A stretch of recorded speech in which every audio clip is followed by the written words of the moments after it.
শিক্ষাৰ ক্ষেত্ৰত আমি এটা ডাঙৰ সিদ্ধান্ত ল'ব খুজিছোঁ। সেইটো হ'ল অহা বছৰৰ পৰা ৰাষ্ট্ৰীয় শিক্ষা নীতিত আমি 9, 10, 11, 12 যিটো ছিনিয়ৰ ছেকেণ্ডাৰী স্কুল সেই ব্যৱস্থাটো আমি প্ৰৱৰ্তন কৰিব খুজিছোঁ। তাৰমানে ৰাজ্যখনৰ প্ৰতিখন হাইস্কুলে এতিয়া হায়াৰ ছেকেণ্ডাৰী হ'ব আৰু ৰাজ্যখনৰ প্ৰতিখন জুনিয়ৰ কলেজে এতিয়া 9, 10 থাকিব। কিমান স্কুল আমাক লাগিব?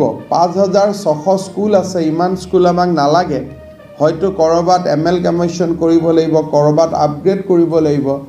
বাট এপ্ৰিল 2022 যেতিয়া আমি কলেজ খুলিম, আমাৰ প্ৰচেষ্টা থাকিব যাতে আমি ছিনিয়ৰ ছেকেণ্ডাৰী স্কুলৰ কনচেপ্টটো আৰম্ভ কৰিব পাৰোঁ। আজি কেবিনেটে সেই বিষয়ত সিদ্ধান্ত লৈছে যাতে 9, 10, 11, 12 আমি নিউ এডুকেশ্যন পলিচি মতে কাম কৰিব পাৰোঁ। ইয়াত বহুত ডাঙৰ কৰ্মযজ্ঞ কৰিব লাগিব। সেৱা আৰু কাউন্সিলৰ বিলয় হ'ব লাগিব। 9, 10, 11, 12 মানে বিদ্যালয়বিলাকত পোষ্ট গ্ৰেজুৱেট টিচাৰ বহুত বেছি লাগিব। এই গোটেইখিনি কাম আমি কৰিবৰ বাবে একেলগেতো ইমপ্লিমেণ্ট নহয়। তাত 35 চনলৈকে সময় আছে। 2035লৈকে তেওঁলোকে প্ৰত্যেক বছৰে বছৰে কোনটো কৰিব লাগিব কৈ গৈ আছে। গতিকে আমি এজ এ ফাৰ্ষ্ট হিচাপে ছিনিয়ৰ ছেকেণ্ডাৰী কামটো আমি প্ৰথম হাতত লৈছোঁ।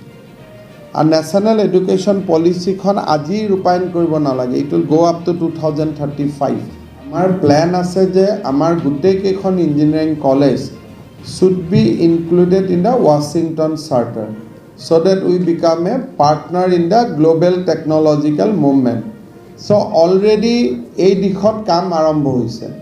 And our medical college are already মানে মই গৌৰৱ কৰিব নালাগে, they are already based in the country. আজি আমাৰ অহা এমাহত আমি we are going to have PET MRI in Guwahati Medical College. So undoubtedly আজি যিমান মেডিকেল কলেজৰ চেইন আছে, এইমছ বা দুখন এখন মেডিকেল কলেজক বাদ দিলে আমি আনডাউটেডলি উই আৰ বেষ্ট। আৰু মেডিকেল কলেজবিলাকত আমাৰ কাম প্ৰত্যেক বছৰে বহুত কাম আমি হাতত লৈয়ে থাকোঁ।